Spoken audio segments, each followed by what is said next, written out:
Hello Summoners and welcome back to another Pro Guides video. My name is Christoph and today I'll be going over 10 in-game setting adjustments that you can make to instantly improve at League of Legends. All of the things we mention here can be applied right now, so don't hesitate to jump into Practice Tool and try out all these new settings that we recommend. Like always, feel free to request more guide ideas in the comments below. We are always willing to help you guys out, and this video is just another one of those requests that you guys gave us. But before we get started, if you guys want to see more content like this, then check out ProGuides.com, where we have a ton of educational content, including a bunch of courses with pros and access to challenger coaches who can help take your gameplay to the next level. With all that being said, let's jump right into the video. Starting with tip number 10, turn on your attack move. I cannot stress this enough, but so many players are ranked significantly lower than their actual skill level due to them not using attack move. I personally know an AD carry main who was stuck in low gold but climbed to Diamond 4 within weeks after he started using this setting. Now, what is attack move? Well, basically, it's when your champion moves to a targeted location and hits the nearest enemy within range. The vast majority of pro players use attack move because it actually gives them a huge advantage on their opponents and helps them kite very smoothly. Here are a few examples for when attack moving is necessary. Firstly, if you're checking a bush with an enemy inside it, then you can attack move into the bush to instantly hit the target as soon as you gain vision. Secondly, when you want to start kiting like Uzi's Vayne or Doublelift's Kai'Sa, then you need this setting turned on. Once you start kiting backwards, the game will automatically hit the enemy for you, so you can focus primarily on your backwards movements. Now, why is this important, you ask? Well, I'm sure most of you who do not use this setting have been in a scenario where you're kiting the enemy and you misclick beside them. This would mean that your champion would then start walking towards the enemy and kinda makes it look like you're running it down mid. Turning on attack move will completely get rid of this problem and you'll never have to deal with it again. Alright, so we want you to turn it on. How do you turn it on? First, go into the practice tool, pick a ranged champion, and then click your settings once you get into game.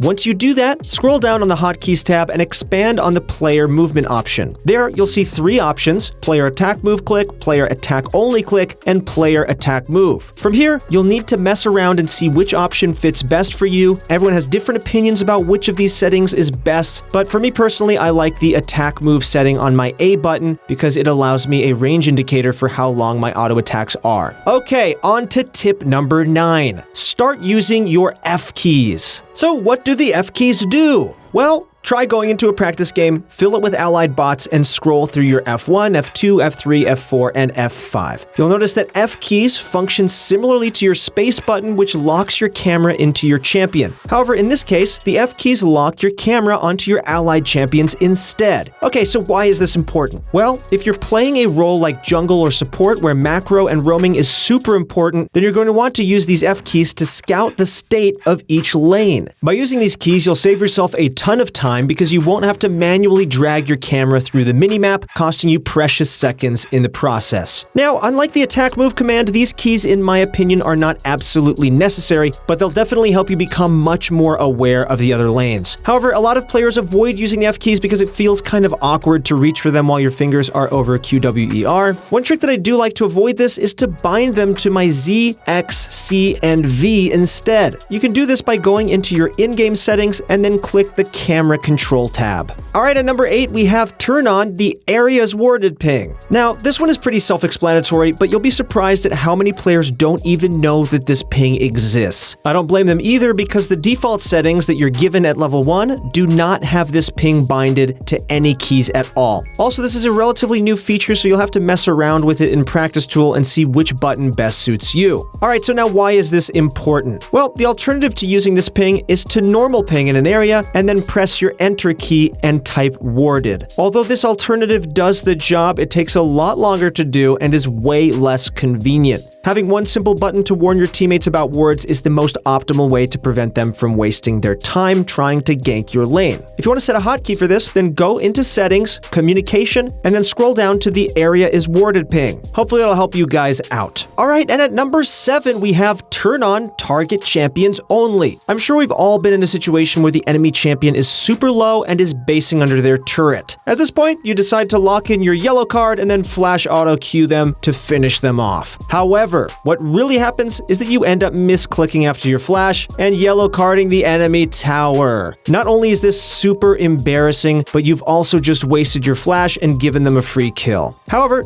do not worry. This specific setting will prevent this scenario from ever happening ever again. Go into your settings, go to abilities and spells, and scroll down until you see target champions only. Bind that to a key and try it out in a practice tool game. Trust me, you will thank me. And you can thank me by clicking like on this video. What this setting does is it prevents you from hitting minions or towers or monsters with your abilities and auto attacks. On top of that, you can even turn this into a toggle by going into the settings, then the game tab, then scrolling down to the treat target champions only as a toggle button. Once you turn that on, all your abilities will only hit champions until you toggle it off. This is useful for when you're playing champions like Pantheon, who want to flash W onto their targets, or Twisted Fate when you're wild carding an opponent. Alright, and coming in at number 6, we have turn off your quick cast on your trinket wards or support vision items. Alright, now don't get me wrong, there is nothing wrong with quick casting your trinkets or wards. In fact, I myself quick cast my trinkets when I'm playing Lee Sin for those smooth ward hops. However, if you're relatively new to support or playing at a level between unranked to low diamond, then you should try turning off quick cast on your wards. The reason for this is because the range indicator is much more clear when you are not smart casting this button. You get to actually see the full vision range of whatever trinket you're about to place, and you can utilize this information to optimize your ward placements. However, there are some downsides to this. One example would be when the enemy enters the bush and you try to ward it to get vision. Not smart casting this ability would mean that there's a 0.5-second delay for vision of that bush, which can actually impact the upcoming fight. So our advice is to play a bunch of normal games with normal cast on, and then turn it off when you're ready to jump into ranked. Alright, next at number 5, we have make your minimap bigger. Before we explain anything, I want you to go into Practice Tool right now. Click Settings, then Interface, and then slide the minimap scale to the far right to make it as big as possible. Once you're done with that, I want you to try playing one normal game with the minimap at 100%. What you'll notice is that your map awareness will improve significantly with this one simple setting. Having the minimap as big as possible will help you spot enemies easier with your peripheral vision and make you seem like Dopa in your solo queue games. Everything becomes so much easier to see, whether it's enemy wards, junglers, MIA laners, or even just spawn timers for neutral objectives. The only downside to this is that sometimes you'll end up misclicking onto the minimap when you're using an ability or moving because it covers so much of your screen. But there's a way to prevent this. You can do that by disabling minimap movement. Just go into your settings and turn off minimap movement if you find this to be a recurring problem for you.